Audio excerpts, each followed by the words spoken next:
protecting the police every single day.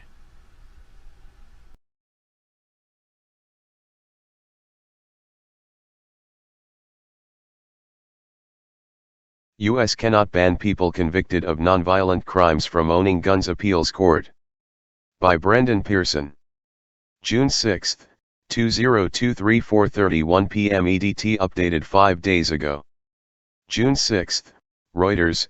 The U.S. government cannot ban people convicted of nonviolent crimes from possessing guns, a federal appeals court ruled on Tuesday.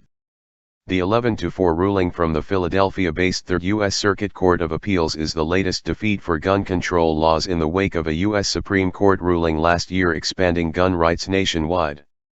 The decision stems from a 2020 lawsuit by a Pennsylvania man, Brian Range, who was barred under federal law from possessing a gun after pleading guilty to welfare fraud.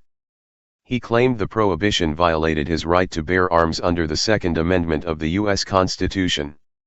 "We are very pleased that the Third Circuit has vindicated the rights of our client by faithfully applying the Supreme Court's decision," Range's lawyer, Peter Patterson, said in an email. The Bureau of Alcohol, Tobacco, Firearms, and Explosives, which enforces federal gun laws, declined to comment.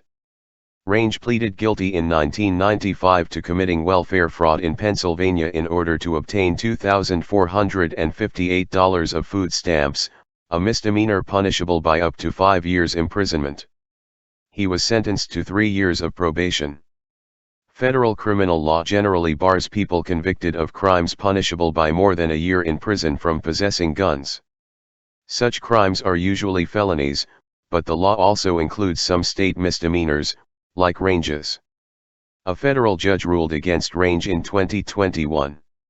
Last June, however, the U.S. Supreme Court ruled that the Second Amendment protects individuals' right to carry guns in public for self-defense, and that any restrictions on that right must be consistent with the nation's historical tradition of gun regulation.